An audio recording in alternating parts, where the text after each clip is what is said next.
কি করো? পেশা ভিক্ষা। পেশা ভিক্ষা। কত টাকা পাও সারাদিনে? সারাদিনে কত টাকা উঠে? 300-400 টাকা উঠে। 300-400 টাকা উঠে। আচ্ছা, তোমার আব্বা আম্মা নাই? মা আছে। মা আছে। উনি কি করে? বাড়িতে রান্নাবাড়ি করে? হ্যাঁ। হ্যাঁ, ভাই বোন নাই?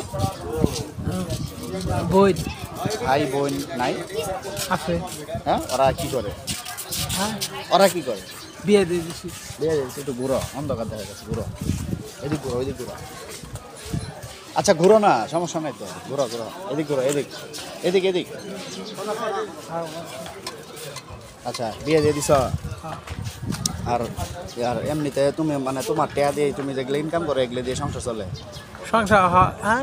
যে মানে তুমি যে ইনকাম করো, টাকাটা উপার্জন করো, এই টাকা দিয়ে কি সংসার চালাও? হ্যাঁ, হ্যাঁ। মানে কেনাকাটা চাইল্ড ডাইল সব কিনে খাইতে হয়? হ্যাঁ। হ্যাঁ, কথা কও, তুমি কথা কইতে পারো না। হ্যাঁ। আর এই স্টেশন ছাড়া আর কই কই যাও? এইখানেই শুধু স্টেশনে? তাহলে দৈনিক কত টাকা উঠে? দৈনিক 400 থেকে 500, 400 থেকে 500 টাকা উপার্জন হয়? 600, 600 হয়। কত সময় আবার 700। আচ্ছা, তোমার পায়ে যে সমস্যা এটা কি জন্ম থেকে? হ্যাঁ। হ্যাঁ, হ্যাঁ। এটা কি জন্ম থেকে সমস্যা হয়েছে? জন্মদিন। ও, মানে জন্মের পরে থেকে তোমার এই পায়ের সমস্যা। তো আপনারা দেখতে পারতেছেন, নাম কি বললাম? বাবু। বাবু ভাই একজন অসুস্থ মানুষ। আমি যখন স্টেশনে আসি তখনই বাবু ভাইয়ের সাথে দেখা হয় এবং বাবু ভাইয়ের সাথে অনেক হাসি খুশি মানুষ, ঠিক আছে, ইয়ার্কিও করে মাঝে মাঝে।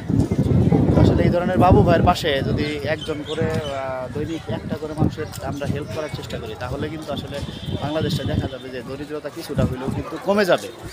তো আসলে এই ধরনের মানুষের পাশে দাঁড়ানো আসলে উচিত, সাধ্যমতো যার যতটুকু সাধ্য আছে। তো ওইভাবে এই মানুষগুলোর পাশে আসলে দাঁড়ানোর চেষ্টা করবেন আপনারা, ঠিক আছে?